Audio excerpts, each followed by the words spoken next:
ప్రేక్షకులకు నమస్కారం. ఈరోజు జూన్ 9. చరిత్రలో చోటు చేసుకున్న ముఖ్యమైన సంఘటనలు తెలుసుకుందాం.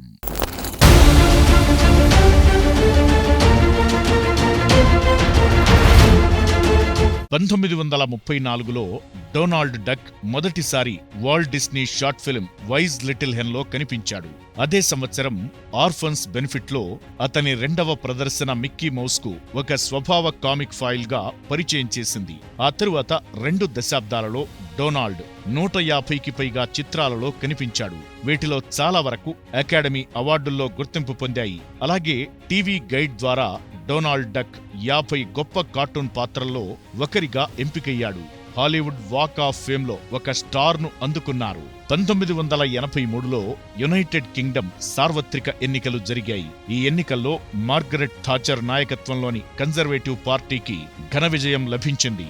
రెండోసారి మార్గరెట్ థాచర్ ప్రధాని పదవి పగ్గాలు చేపట్టారు. అయితే ప్రధానమంత్రిగా థాచర్ మొదటి పదవీ కాలం అంత సులభంగా సాగలేదు. ఆమె ప్రీమియర్ పదవిలో మొదటి 3 సంవత్సరాలలో నిరుద్యోగం పెరిగింది. అలాగే ఆర్థిక వ్యవస్థ మాంద్యం ఏర్పడింది. అయితే ఫాక్లాండ్స్ యుద్ధంలో బ్రిటిష్ విజయం ఆమె వ్యక్తిగత ప్రజాదరణను పునరుద్ధరించడానికి దారితీసింది.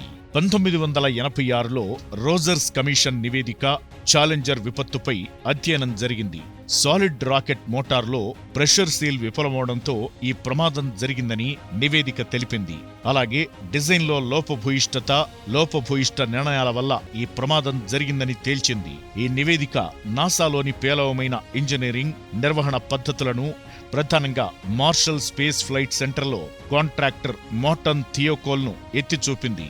1964లో లాల్ బహదూర్ శాస్త్రి ప్రధానమంత్రి పదవికి నియమితులయ్యారు. ప్రధాని నెహ్రూ మరణం తరువాత లాల్ బహదూర్ శాస్త్రి భారతదేశ 2వ ప్రధానమంత్రిగా బాధ్యతలు చేపట్టారు. శాస్త్రిని ప్రధానమంత్రిని చేయడంలో అప్పటి కాంగ్రెస్ పార్టీ అధ్యక్షుడు కె కామరాజ్ కీలక పాత్ర పోషించారు. ఇక ప్రధానిగా లాల్ బహదూర్ శాస్త్రి దేశానికి విశేష సేవలు అందించారు.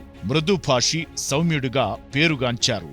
కాలం ముందుకు సాగుతున్న చరిత్రలో కొన్ని సంఘటనలు చిరస్థాయిగా నిలిచిపోతాయి. అలాంటి విశేషమైన సంఘటనలతో మళ్లీ కలుద్దాం. అప్పటి వరకు చూస్తూ ఉండండి PMC, ప్రతిక్షణం సత్యదర్శనం.